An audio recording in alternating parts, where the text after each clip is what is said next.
we all know why this system is in place now. It's because we were seeing so many encumbered victories and people were saying, how can you keep the win if you have an illegal car? But now that we're several years into this, do you think it's maybe time to simplify post-race inspection a little bit? I see so many people saying, how can the car pass pre-race and then fail post-race? Do you think there's a better solution to try to ensure that encumbered victories don't happen, but that maybe it's a simpler process that we're not finding out well after the broadcast has gone off the air and after the fans have left the track or maybe even pulled back into their driveway?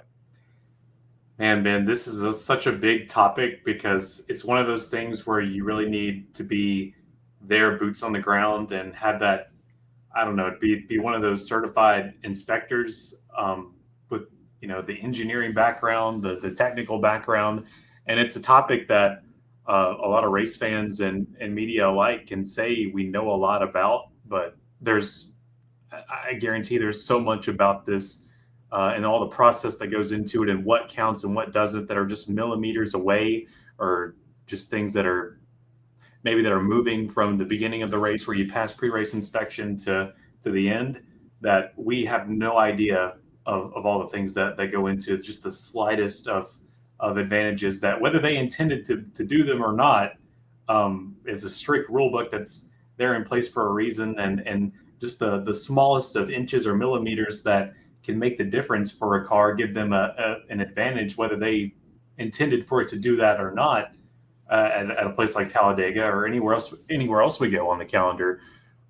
So I do like the idea of anything being simple, whether it's the standings or how we call races, or whether it's anything on the mechanical side. I think simple is always a good thing.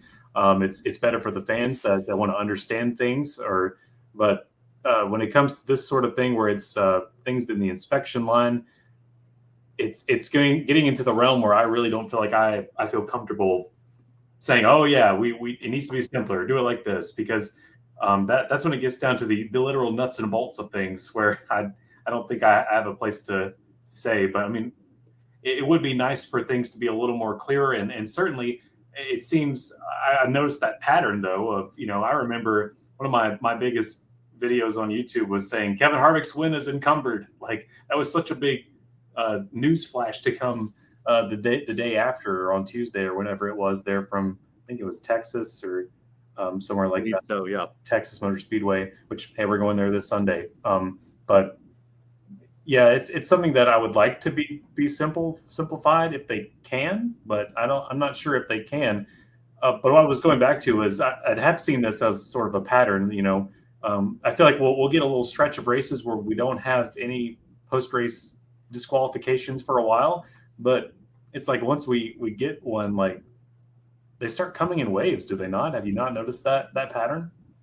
it does kind of feel like that. And again, I have mixed feelings about this, because I know Nice Motorsports is doing that throwback to Ross Chastain's Iowa win that they still claim to this day, but they have the banner hanging in the shop, and now he's talking about I had the contract in place, we were going to shut the team down, and I don't know, that whole attitude kind of rubs me the wrong way. If you had an illegal truck, that and again, that was my attitude in 2019 after we had so many issues with encumbered wins. I mean, heck, Denny Hamlin swept the weekend one time, had an Xfinity win and Cup win, and they were both encumbered because the car failed post-race inspection. So it was getting ridiculous. I think it was time to change how we were doing things. And I think if you can prove that it was egregious enough that it provided a clear, undeniable competitive advantage, then absolutely you strip them of the win. But if it's something where the car passes tech in pre-race and then something happens during the course of the race, whether it's damage from, especially this track, like bump drafting or anything like that,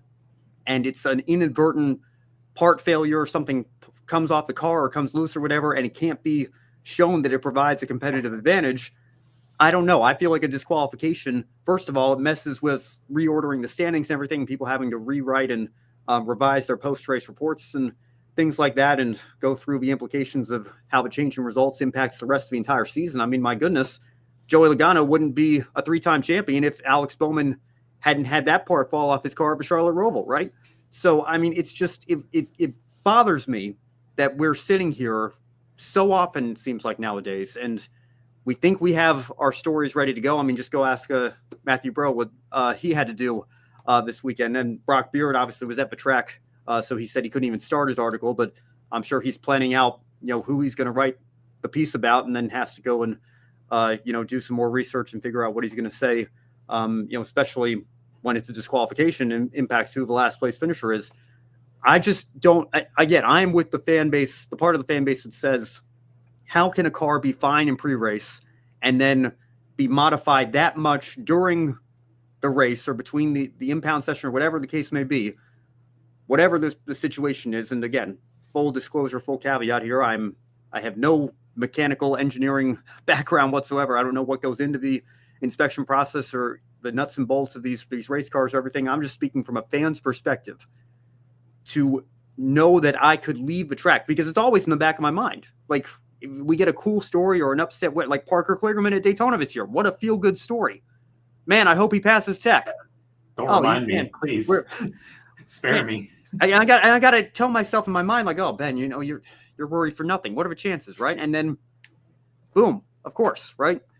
And then he goes out on social media and says, we have clear-cut positive proof that this was not a competitive advantage, that this was inadvertent. We have a very strong case for the appeals process, and the appeal gets denied. So you start thinking to yourself, okay, why does it? I mean, I guess I can see why Penske and RFK aren't going to appeal this, because it seems like nobody wins their appeals. Well, Ryan Blaney got disqualified a couple of years ago during the playoffs. They appealed that, and then it got reinstated. So, I mean, that's twice that Brock had to go back and revise his article. I guess he just had to unrevise it because it was the original last place finisher. Go back to the original draft. Re-inherits that last place finish. Yeah, but I mean, what if and again, this is kind of why, because I remember thinking in 2019, because I had met Ross Chastain the fall before and was pulling for him to rebound from a whole DC Solar deal. So I was rooting for him in the Mellon Man Challenge and everything. And I was like, strangely enough, I kind of hope they don't win the appeal, because if the first disqualification in years in NASCAR is undone through an appeal process, well, then you set a precedent that they'll be able to go into the appeals office and, say, well, the very first one you were able to overturn, so why can't you overturn ours? So I understand it's a complicated situation, but it's also a very frustrating situation. And I can't help but wonder if we did a more thorough look at the cars pre-race and then handed out any penalties that needed to be handed out for teams that were trying to push the boundaries or whatever, and simplify the process post-race. I'm not saying you don't do a post-race inspection. Like, of course, I'm sure there are minor things here or there that can be tweaked. But I mean, we talk about this a lot recently as well with the All-Star race coming up in North Wilkesboro. I think loosening the rule book to begin with would go a long way in allowing for that. But I mean, just maybe a simpler post-race check on pit road, so that if something is illegal to the point where we knew that it provided a competitive advantage and needs to be disqualified, we can at least get that taken care of within 10 minutes rather than 110 minutes. Or we can have the broadcast still be on the air to be able to break the news, or most of the fans are still leaving the grandstands trying to get out of the facility, and word travels fast, and they at least can leave the track knowing the result, rather than thinking that they've seen something that they actually haven't seen, because it's going to get overturned 2 hours later with a disqualification. That's the most frustrating part to me. Yeah, that's the part that stinks. But I mean, on the other side of the coin, I'm glad that the sanctioning body will go to those dire lengths to make sure that things are indeed legal, whether it's pre or post inspection.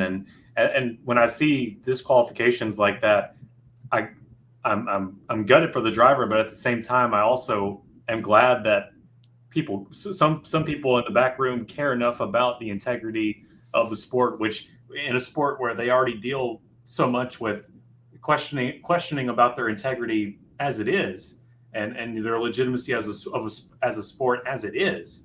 I'm glad that somewhere in that links they are not afraid to, make fan bases, just because it makes fan bases mad, they're not afraid to say, no, this car is not compliant with the rule book as it is, and you're going to the back of the line, buddy.